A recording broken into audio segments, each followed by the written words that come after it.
Good day, everyone. Welcome to another session of Vox Historicus. Political parties will be the topic for today. We begin by going into a discussion on political parties, specifically, as you can see by the image I've provided, by John Boehner's holding up of a pledge to America, the leading manifesto for the Republican Party during the 2008-2012 elections of president. Some of the topics that we'll be discussing or objectives that we'll be looking at are, of course, identifying the functions that political parties perform in American democracy. We will determine the significance of the party identification in America today. We're going to go ahead and describe how political parties are organized in the United States. We're also continuing to evaluate how well political parties generally do in carrying out their promises. Now, we're also going to differentiate between the various party eras in American history. We're going to assess both the impact of the third parties on American policies and their limitations, and lastly, evaluate the advantages and disadvantages of the responsible party government. That is what we're going to be covering on this segment of political parties. So some of the guided questions as you watch involve you analyzing or taking a look at the role. Let's take up the role of political parties in the American system. What I also want you to do is I want you to take a look at the changes that have actually happened to the party system in the U.S. in the last several years. And also take a look at the political parties and how they're organized and what roles and issues at the different levels of the organization itself. So let's go ahead and kick things off. We begin by looking at the meaning of a party. Now, a political party, it's a team of men and women seeking to control the governing apparatus by gaining office in a duly constituted election, as defined by Anthony Downs. Party competition is the battle between Democrats and Republicans, the two major parties in the United States of America's political system, for control of public office. Now, without this competition, there'd be no choice, and without choice, there'd be no democracy. Now, the meaning of party. Well, there are three parts of a political party, beginning with the party and the electorate, then party as an organization, and party in government. We begin with the party in government, which consists of elected officials who call themselves members of the party, such as the president and the Congress. These leaders do not always agree on policy, but they are the main spokesperson of the party. Now, the tasks of the party. In a large democracy, linkage institutions translate inputs from the public into outputs from the policymakers. Tasks performed by parties as linkage institutions include picking the candidate. Parties pick up policymakers, whereas a nomination, which we've discussed before, is the party's endorsement of the candidate. They begin to run the campaign. Parties will run the campaign, although parties coordinate the campaigns. Recent technology has actually made it easier for candidates to campaign on their own. Now, we'll come back to that idea of members campaigning on their own without having to depend too much on the party at a later time during this segment. Now, give cues to voters. Parties will give cues to voters in the sense that what to say or how to say it and keep in line with the party image. Parties give cues to voters in order to provide some type of tie. But however, though party ties have weakened, most voters have a party image of each party, and many voters still rely on a party to give them cues for voting. To articulate the policies, though, parties articulate policies within the electorate and in the government. Each political party actually advocates for their specific policy alternatives, or as we call them, platforms. Now, to coordinate policymaking, parties coordinate policymaking. Each office holder is also a member of a party, and the first place they look for support is to their fellow partisans. Now, parties, voters, and policy, the Downs model. Anthony Downs has provided a working model of the relationship among citizens, parties, and policy, employing a rational choice perspective, whereas it assumes that parties and political actors have goals, such as winning elections. They are more important to the party than the ideology itself. If both parties and voters are rational, both will actually try to select the best way to achieve their goals. And in order to win an office, the wise party pursues policies that have broad public appeal. Now, the majority of the American electorate are in the middle, and successful parties in the U.S. rarely stray far from the midpoint of a public opinion. Although we actually frequently hear quite much of a criticism that there's not much difference between the Democrat and the Republicans, the two parties are actually have little choice given the nature of the American political market.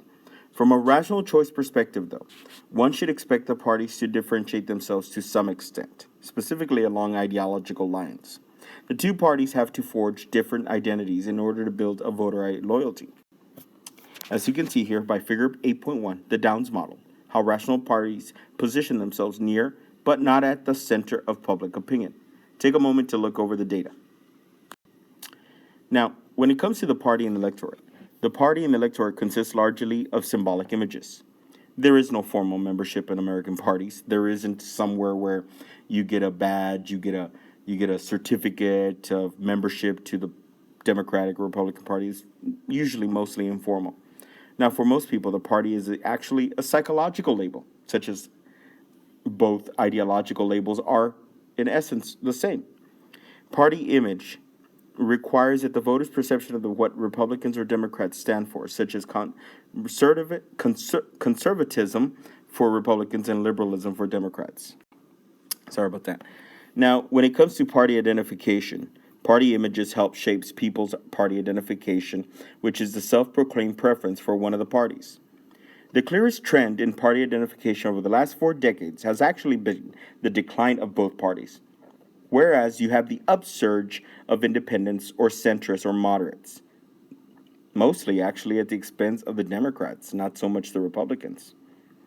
However, virtually every major social group except African American voters have actually moved toward a position of increased independence. By contrast, though, African Americans have moved even more solidly into the Democratic Party. Currently, only 5% of African Americans identify themselves as Republicans, which makes it a major political shift for the reason that the slaves were actually freed by the Republican Party under Abraham Lincoln. Figure 8.2 identifies a party identification in the United States between 1952 and 2008. Take a look at the data, take a look at what the analysts and scholars have carefully monitored these changes in distribution of party identification over the last 50 years. Now, usually one party's affiliation is actually an important part of one's political identity. Now, although clubs of college Republicans and college Democrats are common among campuses around the country, roughly half of college-age students or Americans do not have party affiliation, preferring to call themselves independents. Ticket splitting. Now, ticket splitting is a new concept as a result of the upsurge of independency. Voting with one party for one office and with another party for another office. It occurs despite the fact that party identification is still fairly strong linked to voter choice. It has actually become the norm in American voting behavior, where you would actually have, in a situation like this, you would have the ballot. Forgive me for that. Let me erase that very quickly here. You would actually have the ballot,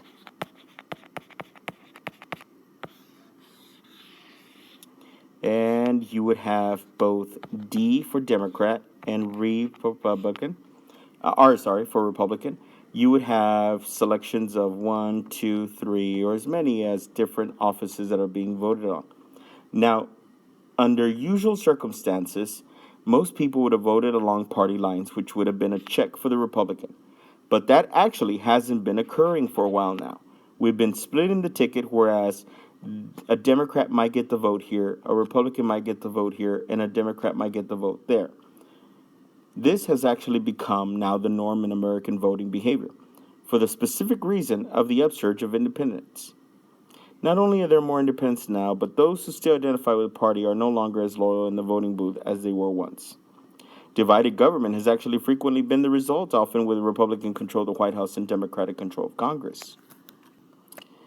Issues faced by the parties. American political parties are decentralized and fragmented at best, really. Unlike many European parties, formal party organization in America have little power to enforce their decisions by offering rewards, like campaign funds and appointments, to those office holders who follow the party line and punishing those who do not. Candidates in the U.S. can get elected on their own, and the party organization is relegated to the relatively limited role. Local party and party machines, such as Mayor Daley's in Chicago, Illinois during the 1960s and 70s. Party machines, political party organization that relies heavily on material inducements to win votes and to govern. From the late 19th century through the New Deal of the 1930s, scores of cities were dominated by them. Urban party organizations no longer very active, though. At one time, the urban political party was the basis of political party organization in America, specifically for the reason of the reward of patronage, or a job, promotion, or contract given for a political reason rather than merit, used by these party machines to gain support. Almost seems corrupted, doesn't it? Now, the 50-state party system. American national parties are loose aggregation of the state parties, in which in turn are a fluid association of individuals, groups, and local organizations. There are actually 50 state party systems, no two exactly alike. Now, parties in some states, such as Pennsylvania, are well organized and have a sizable staff and spend lots of money, while parties in other states, such as California, are very weak. The states are allowed great discretion in the regulation of party activities, and how they choose to organize elections influence the strength of the parties profoundly. Now, states determine how easy it is to participate in the nomination contest by their adoption of either closed primaries, open primaries, and blanket primaries, as we've discussed before in this class. Now, closed primaries are regards where people who have registered with a party can vote for a party's candidates, closed to the party completely. Open primaries, on the other hand, voters decide on election day to vote in the Democratic or Republican primary. And lastly, blanket primaries. A list of candidates from all parties is included. Here you have a quick map as to green states have open primaries. As you can see here, Texas is one of those states to have had open primaries. You'll find most of the open primaries also over by the Sun Belt and possibly even in the Midwest. Now in the Northeast, you've got maybe 1 and 2 different open primaries, whereas most of these are going to be profoundly either closed or blanket primaries, but I would say most of them are closed primaries. Now, the organization itself, the national party organizations, which we spoke during nominations and campaigns, have their convention, where it's a meeting of party delegates every 4 years to choose a presidential ticket and the party's platform. The National Committee itself, composed of representatives from the states and territories, keeps the party operating between the conventions. And lastly, the national chairperson conducts the day-to-day activities of the party, is almost, as you can say, the conductor of the orchestra. Party and government actually begins in the sense that elected officials who call themselves members of the party. Party control does not matter because each party and the elected officials who represent it generally try to turn campaign promises into action. Now, since the candidates are now much less dependent upon parties to get nominated and elected, party control is actually weakened. In addition, presidents are now less likely to play the role of party leader, which they have for many, many years. And members of Congress are actually less amenable to being led. However, there is such a thing as a coalition, a grouping, individuals and groups that support the political party. Voters and coalition of voters are attracted to different parties largely, and though not entirely, by their performance and policies. Promises and policies. Parties translate their platform promises into public policy. Now, the parties have done a fairly good job over the years of translating their platform promises into actual public policy. The impression that politicians have parties never produce policy out of promises is largely erroneous. As you can see here, in 2008, from let's take a look real quick, table 8.1, we can see the various platforms for the Republicans and the Democrats leading up to the war in Iraq, energy independence, abortion, gay marriage, healthcare, taxes, and education.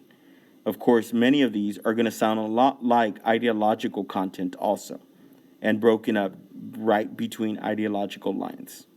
Ladies and gentlemen, thank you for partaking in this first segment of Political Parties. Please stay tuned for the next segment.